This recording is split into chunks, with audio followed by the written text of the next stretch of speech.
Comment changer complètement de regard sur nos leaders dans l'Église? On aura dans notre texte une réponse étonnante à cette question.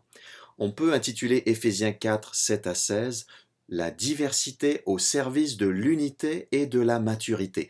On va parcourir ce texte très riche en 2 épisodes. La dernière fois, on a abordé la grande partie pratique de la lettre qui couvrira les chapitres 4 à 6. Dans les 16 premiers versets, il est question d'unité, de diversité et de maturité dans l'Église. En Éphésiens 4, 1 à 6, Paul nous encourage à conserver l'unité de l'Église, on en a parlé la dernière fois. Notre texte, les versets 7 à 16, élargit cette réflexion sur l'unité pour intégrer aussi les notions de diversité et de maturité. Les tout premiers mots du verset 7 donnent le ton. Cependant, chacun de nous. Et là, c'est le thème de la diversité qui est ainsi introduit. Il est question de ce que chacun a reçu. Paul parle de diversité jusqu'au verset 11, donc de 7 à 11, versets sur lesquels porte ce premier épisode. Puis il revient sur le thème de l'unité dans les versets 12 à 16, ce qui suggère que la diversité contribue à l'unité. Dans ces versets 7 à 11, Paul parle de dons à l'Église et de grâce offerte. Verset 7, chacun de nous a reçu la grâce de Dieu, la part que Christ lui donne. Verset 8, il a fait des dons aux hommes. Et au verset 11, c'est lui qui a fait don de certains. Revenons au verset 7. Cependant, chacun de nous a reçu la grâce de Dieu selon la part que Christ lui donne dans son œuvre. Chacun de nous, tous les chrétiens ont reçu la grâce de Dieu. Et ici, l'aspect mis en avant, c'est pas la grâce qui sauve, mais c'est la grâce qui se manifeste dans le service.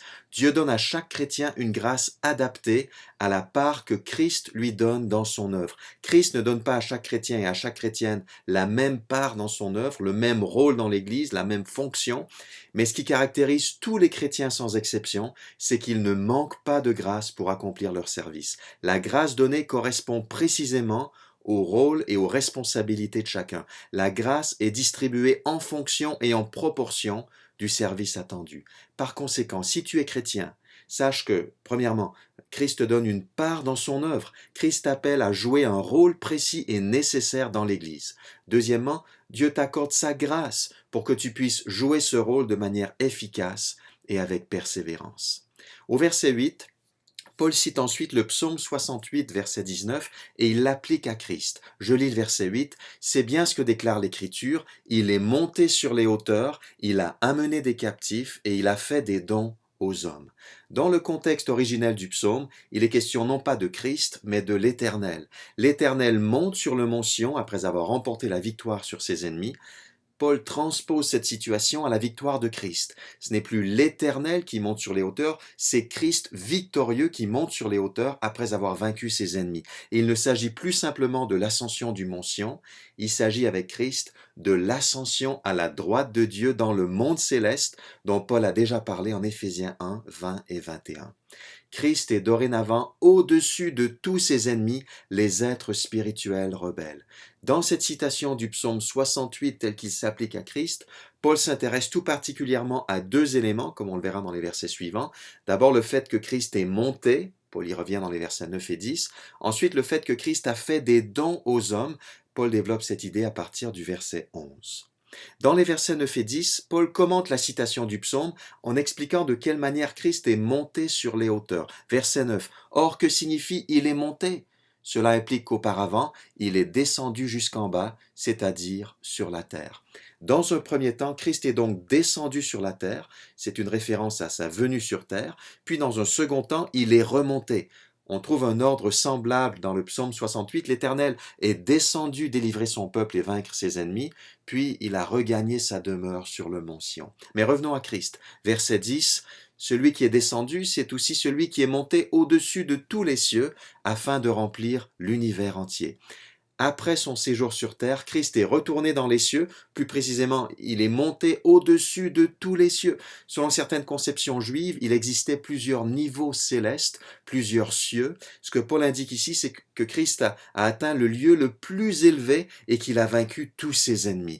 Depuis son ascension, il domine sur tout ce qui se trouve dans tous les cieux et sur la terre. Fin du verset 10. afin de remplir l'univers entier. Remplir, ici et ailleurs dans la lettre aux Éphésiens, c'est exercer son règne. Un peu comme en Jérémie 23, 24, où l'Éternel demande « Ne suis-je pas celui qui remplit ciel et terre ?»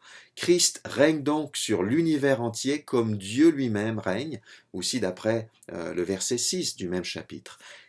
Christ exerce sa souveraineté sur toute chose. Au verset 11, Paul revient sur le deuxième élément qui l'intéresse dans la citation du psaume 68, les dons. C'est lui qui a fait don de certains comme apôtres, d'autres comme prophètes. Christ a donc fait des dons, il a donné des personnes, différents responsables, différents leaders à l'Église. Et chaque catégorie de leaders mentionnée a des fonctions distinctes. C'est donc en tant que roi suprême qui domine sur toute chose que Christ nous fait ses dons et qu'il bâtit ainsi son Église. Ailleurs dans le Nouveau Testament, on trouve des listes de dons faits aux personnes, en Romains 12, en 1 Corinthiens 12, en 1 Pierre 4, mais ici on n'a non pas des dons aux personnes, mais plutôt des dons de personnes à l'Église. Différents groupes de personnes sont donnés par Christ à la communauté des croyants. Maintenant, les différentes catégories. Christ a fait don de certains comme apôtres, d'autres comme prophètes. C'est la troisième fois que ces deux groupes sont mentionnés ensemble en Éphésiens. En 2:20, Paul a déclaré que les apôtres et les prophètes constituent le fondement du nouveau temple qu'est l'Église. Selon 3:5, Dieu a révélé aux apôtres et aux prophètes par le Saint-Esprit le secret de l'Évangile. Ces deux références antérieures, donc 2:20 et 3:5, montrent que les apôtres et les prophètes dont il est question en Éphésiens 4:11 ont joué un rôle fondateur au cours des premières années de l'Église. Ailleurs dans le Nouveau Testament, ces termes apôtres et prophètes sont parfois employés de façon assez large. Il y a de nombreux apôtres au sens large, de nombreux prophètes au sens large. À chaque fois, c'est le contexte qui détermine à quoi un mot fait référence. Mais dans la lettre aux Éphésiens, quand on met les différents textes concernés en relation, on constate que ces deux termes font référence à des personnes précises et qu'il ne s'agit pas de groupes qui seraient toujours ouverts. Les apôtres, en Éphésiens, ce sont les premiers apôtres. Les prophètes, à ne pas confondre avec les prophètes de l'Ancien Testament, ce sont ceux qui ont reçu et transmis l'Évangile au moment où ce message était encore tout nouveau. Le mystère leur a été révélé au moment où s'ouvrait une nouvelle époque. Ce sont ces premiers apôtres et ces premiers prophètes qui constituent le fondement de l'Église, Jésus-Christ étant la pierre principale de l'édifice. Et c'est aussi grâce à eux que l'Évangile est parvenu jusqu'à nous. Ces deux groupes, certes, ils ne sont plus, pourtant on leur doit beaucoup, ils ont laissé leur marque. En tant qu'Église du XXIe siècle, on leur doit même notre existence.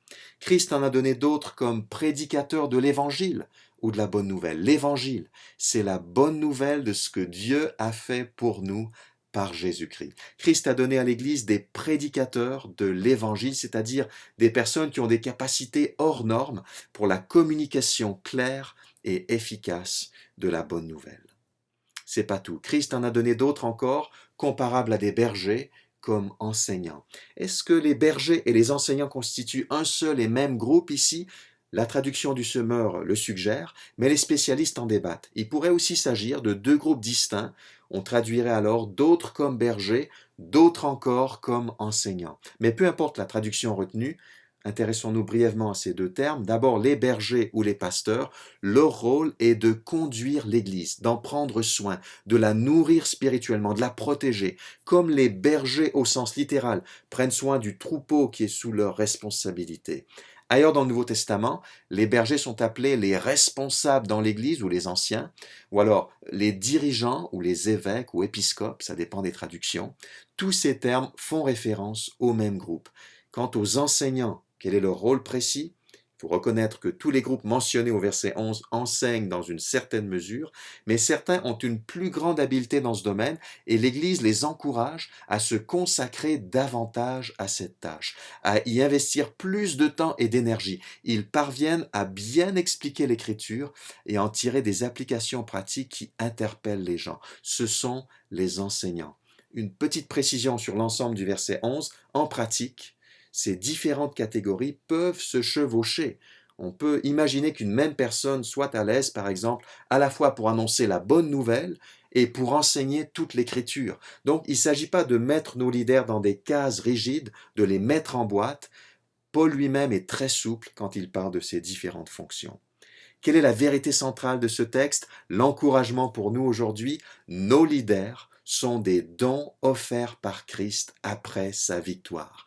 Qu'il s'agisse des leaders du passé, les apôtres et les prophètes, ou des leaders du présent, les prédicateurs de l'Évangile, les bergers, les enseignants, c'est Christ qui nous les donne. Bien entendu, tout leader autoproclamé n'est pas un don de Christ. L'Église doit discerner les vocations et même un leader confirmé hier peut se disqualifier aujourd'hui. D'autres textes parlent de tout ça. Il ne s'agit pas de vénérer aveuglément des êtres humains, quels qu'ils soient, mais entendons ce que Paul nous dit dans ce texte. À partir du moment où l'Église reconnaît et confirme dans la durée la vocation de ses différents leaders, elle a aussi la responsabilité de les tenir en haute estime. Ils nous sont donnés par Christ lui-même et par un Christ victorieux qui remplit l'univers entier. Nos leaders ne sont pas un maigre prix de consolation, ce sont plutôt des rappels vivants de la victoire la plus importante de l'histoire, celle de Christ. Ce sont les cadeaux de la victoire. Avant de critiquer nos leaders, réfléchissons bien. On peut certes leur donner des retours, leur faire des remarques, mais faisons-le toujours avec amour, dans le respect et de manière constructive. Ne courons pas le risque, en nous plaignant à leur sujet, de nous opposer à celui qui nous les a donnés et qui remplit l'univers entier. Christ a choisi de nous offrir des responsables imparfaits, sujets à la faiblesse comme nous tous, et pourtant très utiles. Disons-lui merci et remercions également nos responsables pour leur travail souvent difficile et trop peu reconnu. Seigneur Jésus-Christ, nous te célébrons pour ta victoire. Après avoir accepté de séjourner sur terre et de connaître l'humiliation de la croix, tu es monté au-dessus de tous les cieux afin de remplir l'univers entier. C'est alors que tu nous as fait don de certaines personnes. Merci pour les apôtres et les prophètes. Notre foi est fondée sur leur service fidèle. Merci pour les prédicateurs de l'Évangile, les bergers et les enseignants. Donne-nous de les voir comme des dons venant de toi et montre-nous comment respecter et encourager leur ministère. Pour ton honneur, Jésus. Amen.